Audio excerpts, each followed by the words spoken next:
Now the ninth one, Chamsal Kunchu Sumchun Chaji, Surmu Tuken number Jenma, Malu Chojin Kolo Jenbi, Ranki Wichi Chonam Tuma.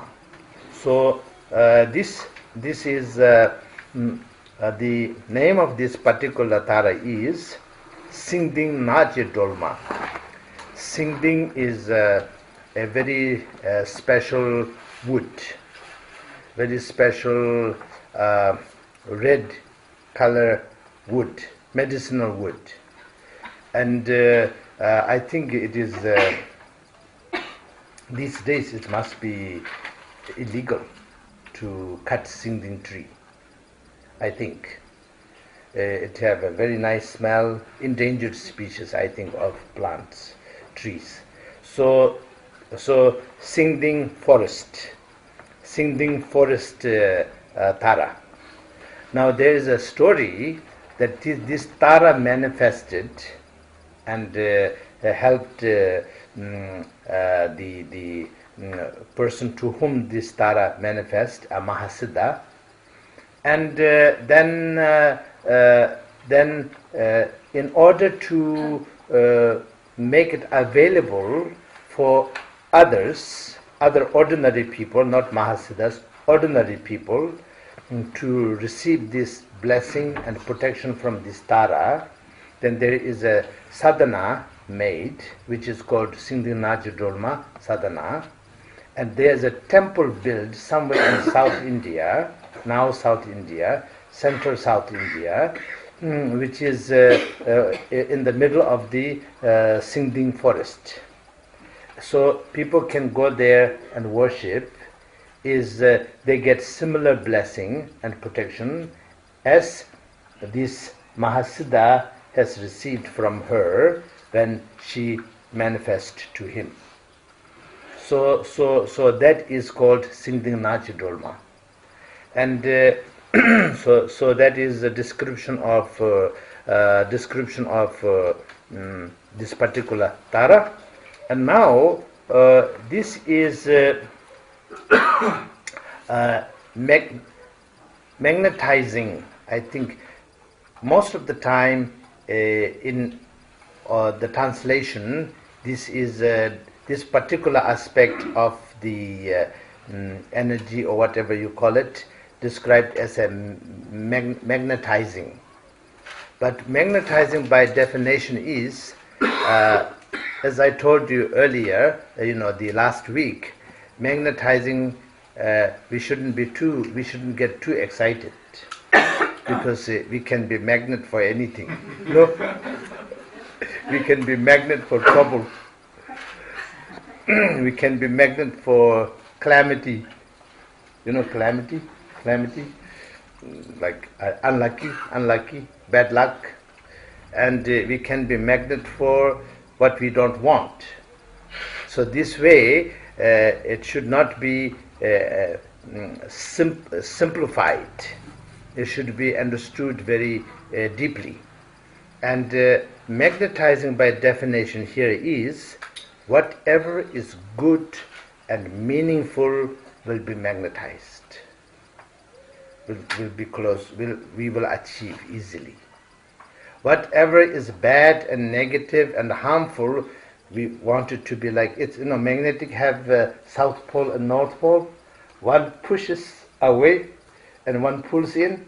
So all the negative thing should be pushed away, and all the positive should be pulled in. So it should be like this. And now, by being said that, then her manifestation is green color, and it is one particular gem is the example of that green. But this is Sanskrit. But of course, our Sanskrit, in Tibetan we can learn Sanskrit, we have the whole text, but our tongue is not Sanskrit tongue. It's not our mother tongue, so we always get it a little bit wrong. So in Tibetan it is marget. So in Sanskrit there must be some kind of green gem. Market. So anyway, so this is a green color, pure green color, and right hand again this way, and the left hand the first finger and last finger, the first finger and the fourth finger like this. So this always like this. This is described as three-jewel mudra, because Buddha, Dharma and Sangha. Can you see? Buddha, Dharma and Sangha. Three-jewel mudra. So Kuncho Sun Chun Chakja. Kunchok Sun means three jewel, symbolizing mudra. So this is the mudra. And so this is called Zummo, this is called Kungmo, this is called Tiuchung. Tiuchung. So these three are up. And this is called Tebong, and this is called Sinla, joint. So this makes the three-jewel mudra. And in this, again, Utpala will be held, and on top of the Utpala here, blooming Utpala flower, then there is a chakra. There is a 8-spoke chakra. What does this chakra with the 8 spoke represent? The 8 spoke represents 8 direction. 8 direction. So it symbolizes her magnetizing power is all powerful, all direction, and it is meant for all sentient beings of all direction. We also go even further than that as chakra with 1,000 spoke, which is actually on the flag of India in the middle. That is 1,000 spoke chakra. I don't think there's 1,000 spoke, but it is that symbol is used there. King Ashoka have used it a lot. 1,000 spoke chakra. And now here 8 spoke chakra, 8 direction. Now then her light, obviously, which will be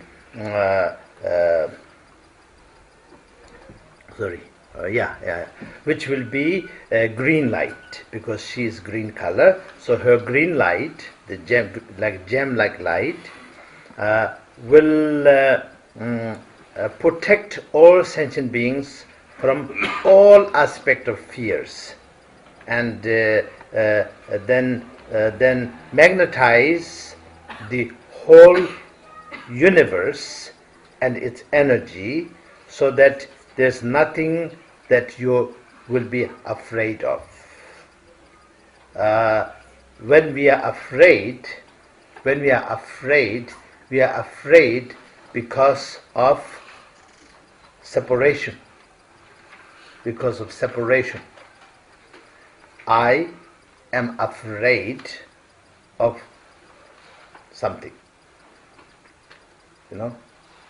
I personally, honestly, I don't know what I'm afraid of. Of course, I'm not bragging. But I wanted to be direct, so I use these words, bragging. But I honestly am not afraid of anything, because what will happen to me? The worst thing, you imagine, worst thing, I will die. I'm not afraid to die, so it's okay. Everything's okay. But normally, now I'm afraid of one thing. Yes. When I fly in a big aeroplane at night, and I don't have the window seat, then I get afraid. Yes. So then I get afraid. I don't know for what, but I don't like it. Very uncomfortable. Little bit of turbulence, I think something went wrong. Little bit of turbulence, I feel kind of fear. My hands sweat, and so this is fear. Good. I have fear. So now this fear is coming from all aspect of fear is coming from you are separating yourself from something. Then you are afraid of that. If you are part and parcel of everything is part and parcel of you, you're not afraid of anything. You can't be afraid of your hand. You can't be afraid of your head. You can't be afraid of your ear. You can't be afraid of yourself. So this way, there's no fear. But fear coming from separation. Separation is again boils down to self, the ego. And minute we call ourselves I, from that moment everybody is not I. So therefore, how strong this ego is, that much fear you will have. That much fear you will have. You will have a lot to lose. So therefore, you are afraid. And the other day, I was in my car and I was looking, and it was quite late, and there's one person sleeping on a kind of very thin table. It must be his shop for the day. Thin table with a thin blanket, with a set of worn out chapal underneath, and he's sleeping in peace. And I realize he's not afraid, because nothing to lose. There's nothing that anybody can take from him. Who want his, this broken chapal? Who want that thin blanket? And there's nothing, so therefore he's not afraid. And he just sleeps there.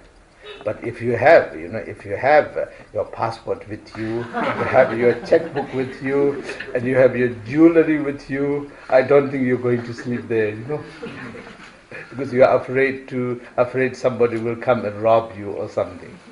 So this way, the person is not afraid, and he's sleeping peacefully, and that is because he has nothing to lose. And so more ego we have, more fear we will have.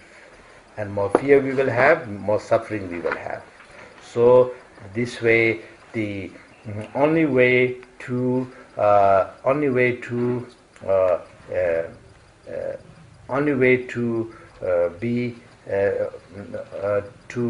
be free from all fear is magnetize all good and everything, so that everything become part and parcel of you. Therefore, no fear.